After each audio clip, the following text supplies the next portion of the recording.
that was just a lesson learned from living above my means. That I was like, damn, I'm about to be a slave every month just to live in this house.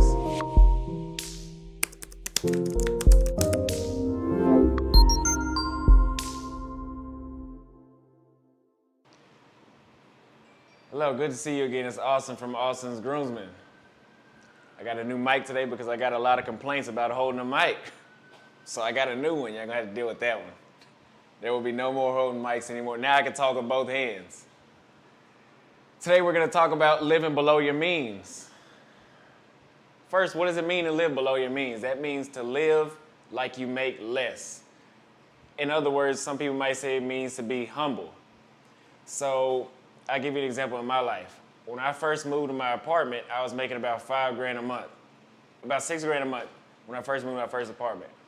It cost about $2,500 for me to live in my apartment and pay a car note, insurance, all that, living expenses.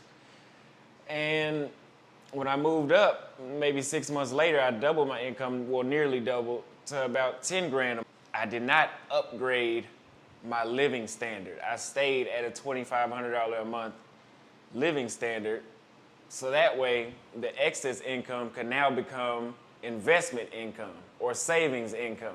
The problem with most of you is you go from, I get it, you might be excited, oh, I'm making double of what I used to make. That's good, but if you want to make more, you have to live below your means until you get where you want to be. So wherever you want to be, that's where you have to get to. A lot of you, okay, I'm making double what I used to make.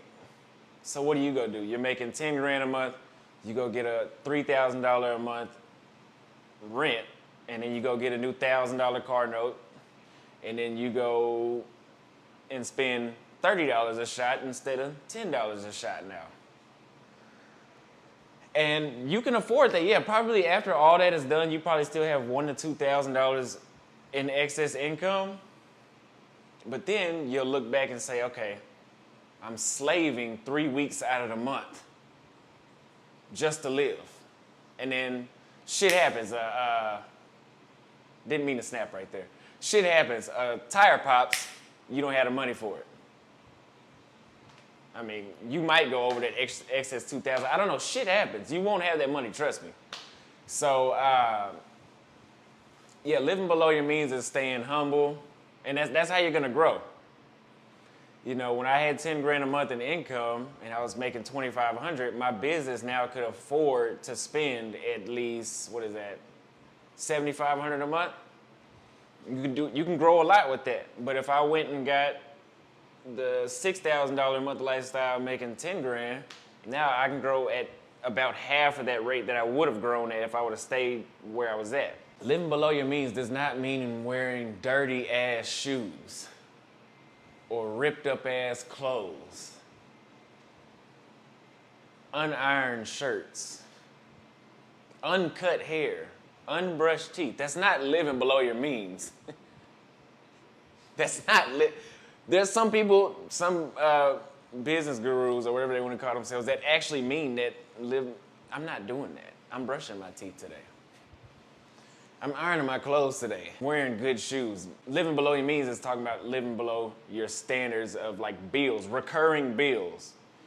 It's okay to splurge, $500 on a pair of shoes, not every month, but probably every 2 or 3 months if you're making $10,000 a month. If you're making $40,000 a month, you can buy $500 shoes 3 or 4 times a month. Not a month. Every month. Let's say every month of the year you can do that. That's if you have plans on continuing to grow. Also, living below your means that you're remaining uncomfortable.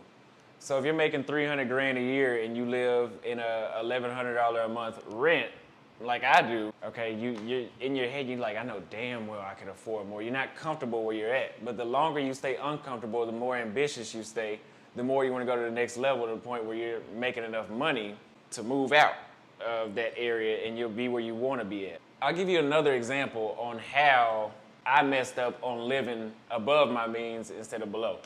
So I had an $1,100 a month rent, and I was making about $10,000 a month. This was last year. And I went and got a house that costed $2,600 a month to live in.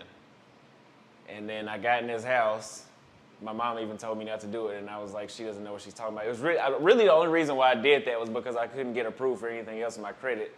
So I had to prove to myself that I can get approved for something. So I went and got a house, which was dumb as hell. I got in the house, and that was $2,600 down.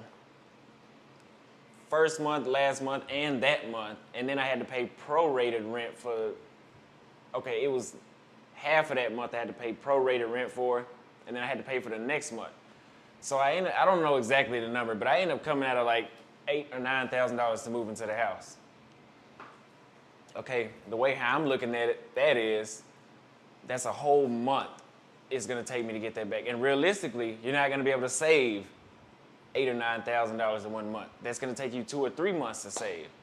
And then you still got the penny pinch to save that money. So I started looking at the yard. I forgot about mowing the yard. That was everybody wanted $100, $150 to mow a damn yard. Then I started looking around like, okay, it's a couch that needs to go here. 1, 2, 3 bedrooms I gotta fill up. And I moved out of the house.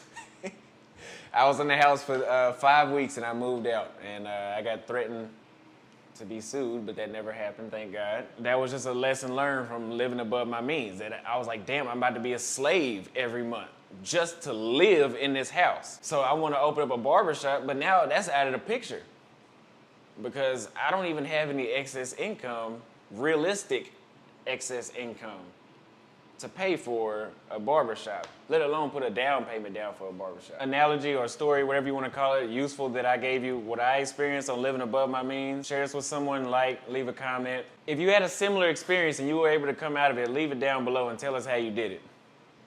This has been awesome. Thank you for watching.